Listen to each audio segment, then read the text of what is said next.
Bueno, pues buenos días a todos. Yo no sé si tendríamos que replantearnos esto de que las leyes sean el último punto del orden del día, porque la verdad es que quizás sea lo más importante que tratamos en este Parlamento y, sin embargo, pues lo hacemos en los momentos en los que con más ganas estamos de irnos y más cansados estamos. Pero bueno, vamos a ello. Vamos a felicitarnos de que realmente es una hora temprana para las horas en que acostumbramos a salir de este pleno.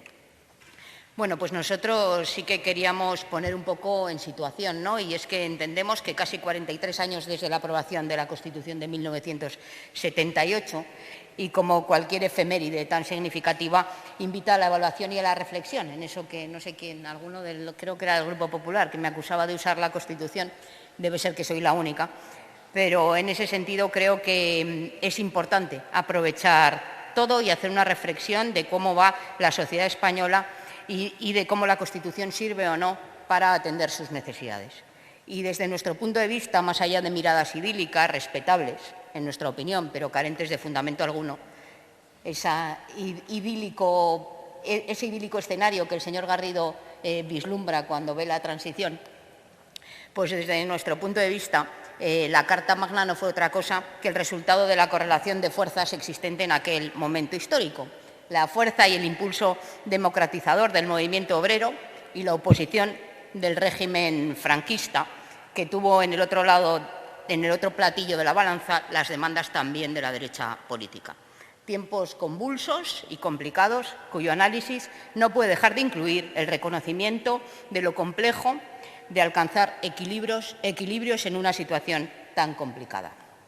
Hoy, 4 décadas después, es evidente que los derechos sociales y aspectos económicos impulsados por la izquierda política, recogidos en la Constitución de 1978, son percibidos por la mayoría social como meros elementos decorativos, mientras que los elementos irrenunciables de la sociedad más conservadora tienen cada día más vigencia. Nos podemos retrotraer al propio debate sobre el derecho a la vivienda que hemos tenido en este pleno. Por eso tiene todo el sentido del mundo reivindicar avances tan importantes como el que en ese momento supuso la parte de la Constitución, que va del artículo 128 al 132, y que comúnmente ha sido denominado como Constitución económica, ya que sin perjuicio del carácter flexible y del reconocimiento de la economía de mercado, permite adoptar opciones económicas en las que la intervención del sector público es posible. En definitiva, es un marco que puede dar distintas soluciones en función de las necesidades de cada momento. Nada mejor que los clásicos para apuntalar los pilares de lo que consideramos importante, y especialmente eso ayuda mucho en la economía. Nada como leer a Marx o a Engels para ser capaces de analizar y comprender el funcionamiento del capitalismo y cómo su crecimiento le ha permitido un desarrollo y una expansión sin parangón alguno, y que, paradójicamente, su éxito le condena no solo por las limitaciones físicas que el necesario crecimiento tiene para una biosfera limitada, sino que además su extensión a todos los rincones del planeta ha provocado un incremento general de la explotación de los trabajadores y de los sectores populares, que se ha reflejado en un importantísimo incremento de las desigualdades hasta cifras récords en la historia de la humanidad, así como un expolio insostenible de los recursos naturales. No se trata de una opinión sin base ideológica, como le gusta decir a los señores de Ciudadanos. Como indican acertadamente Ramón Fernández Durán y Luis González Reyes en su libro En la espiral de la energía, las 500 personas más adineradas del Imperio Romano eran 10.000 veces más ricas que un esclavo o un campesino sin tierra. Parece que tendríamos que haber evolucionado, ¿verdad? En el siglo XXI, en Estados Unidos, lo son 58.000 veces más. Entre 1945 y 1979, el índice de Gini disminuyó en Estados Unidos, pero desde entonces aumenta. Y eso ocurre en todos los países de la OCDE. Seguimos con Estados Unidos. Mientras en 1947 al 79 la renta familiar creció en todos los tramos de renta, desde entonces la renta creció sobre todo en los altos, algo que también se ha producido en países como Alemania, Reino Unido, China o Japón. El desarrollo del mercado mundial es una necesidad del capitalismo desde sus inicios, pero ha alcanzado su máximo en un grado de integración en las últimas décadas. Se han creado enormes cadenas productivas a escala planetaria en manos de un oligopolio de grandes compañías transnacionales que compiten entre sí por la riqueza mundial. Hablar del libre mercado, lástima que no esté el señor Baena, en nuestra época es una broma. La economía mundial está dominada por un gran oligopolio de empresas transnacionales. A principios del siglo XXI, el 80% del valor de 43.000 transnacionales se encontraba en manos de 737 de ellas. Pero la concentración es aún mayor. 147 de ellas poseían el 40% de todas las transnacionales. En un marco como este, cobra todo el sentido ahondar en la definición que de la economía social hace Walras, porque frente a una lógica del sistema que pone todos los engranajes al servicio de la rentabilidad económica, la economía social intenta poner la misma al servicio del bienestar de todas las personas. Se trata de un concepto ampliado de la economía y la esfera política que persigue, por tanto, el progreso económico en conjunción con una mejora del conjunto de la ciudad, de sus barrios, de sus habitantes, con un sesgo especial para aquellos con una situación social menos favorecidas, tanto en lo territorial como en lo personal. Con esta característica transversalidad, no solo se conseguirá transitar hacia un modelo económico más democrático y más participativo, sino también más resistente a los efectos de unas grandes crisis, cada vez más recurrentes y que están provocando poderosas fluctuaciones en la economía mundial. No es casualidad que los periodos en los que la economía social ha cobrado más presencia han sido siempre los posteriores al estallido de las grandes crisis económicas capitalistas. Una política que se convierta en uno de los principales instrumentos para superar las múltiples desigualdades existentes y posibilite un mayor reequilibrio.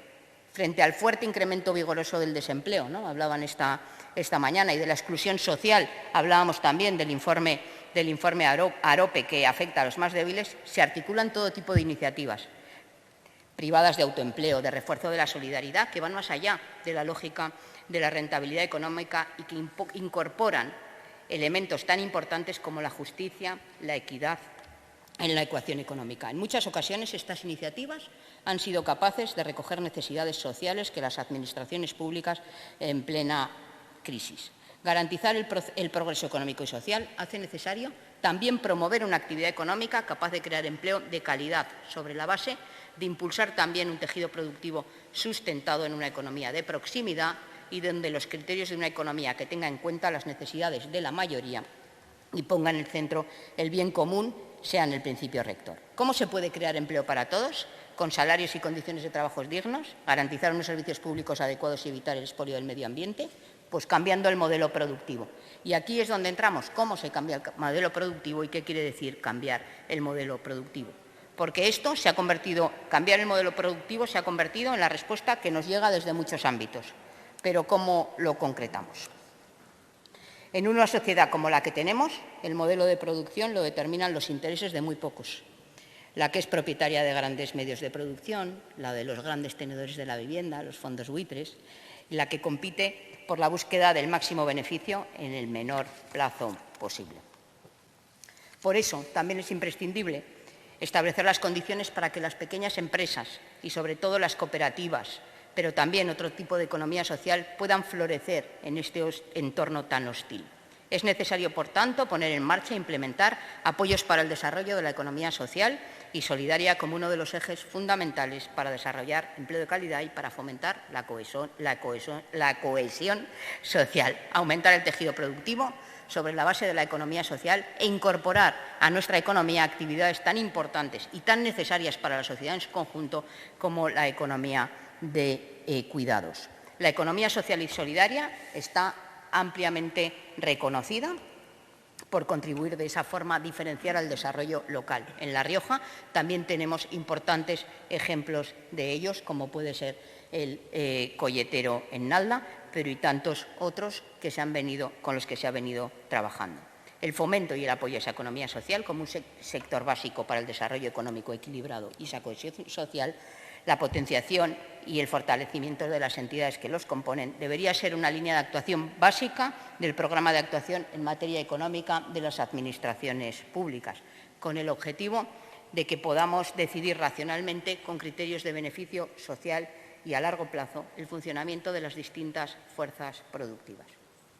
Para Izquierda Unida esto no ha sido una mera exposición teórica. Por eso, en nuestra participación en gobiernos municipales pusimos siempre el énfasis en el impulso decidido a esa economía social y solidaria.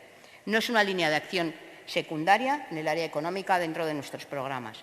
Perseguimos fortalecer un desarrollo mediante el fomento de iniciativas productivas de alto arraigo social, generadoras de riqueza no especulativa, de empleo estable, vinculadas al territorio y social y económicamente y humanamente sostenibles. Hay que evitar que se relegue la economía social a un papel secundario y residual, reforzando así la asentada idea de una actividad más propia de determinados colectivos o de determinadas actividades, que la de una forma diferente de organizar el sistema productivo que pueda competir, como de hecho ya hace, en eficiencia y generación de empleo, que el establecido por las políticas ultraliberales de las últimas décadas. Y que además aplique principios tan básicos como pudiera ser el principio de soberanía alimentaria y toda otra serie de cuestiones que nos harán mejores y más productivos a la hora de conseguir lo que es necesario. Por ese motivo es fundamental entablar diferentes contactos con distintos interlocutores, representantes de este sector, a fin de analizar la situación actual del mismo, las posibilidades reales de su desarrollo y las posibles vías de cooperación y promoción. Es imprescindible analizar experiencias de La Rioja, pero también las desarrolladas en otros territorios, y contactar con diferentes operadores financieros de la economía social e instituciones financieras generalistas a fin de explorar vías de colaboración con lo que hagamos aquí en La Rioja. Existe un enorme potencial de la política social y solidaria en nuestra comunidad que requerirá, eso sí, de un enorme trabajo por parte de todos los implicados, que habrá de mantenerse en el tiempo. Un trabajo que habrá de basarse en un profundo conocimiento de la situación actual de las políticas desarrolladas por otros agentes, de una dotación de recursos progresivamente más adecuadas y de una excelente definición de las políticas a desarrollar. En definitiva, se trata de romper muchas barreras y hacer visible una realidad tan necesaria como la economía social en el imaginario colectivo.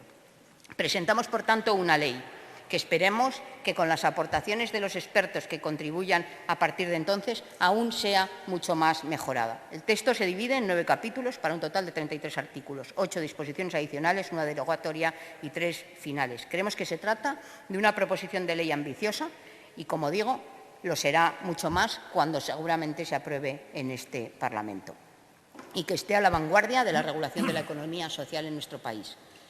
Basamos el contenido de la ley en 4 aspectos claves: el reconocimiento, impulso y fomento de las entidades de economía social de La Rioja, con especial atención al empleo, al medio rural y al medio ambiente; coordinar e instrumentar las políticas y medidas de apoyo, incluidas las económicas y las dirigidas a reducir progresivamente las cargas administrativas y burocráticas que dificulten la creación de empresas y entidades en este sector; integrar el sector hasta ahora disperso, impulsando la participación en órganos específicos, como el Consejo de Economía Social de La Rioja, que contempla esta ley y que permitan aportar soluciones al complejo panorama sociolaboral y constituirse en un estímulo para la dinamización del empleo y el emprendimiento social enraizado en el territorio.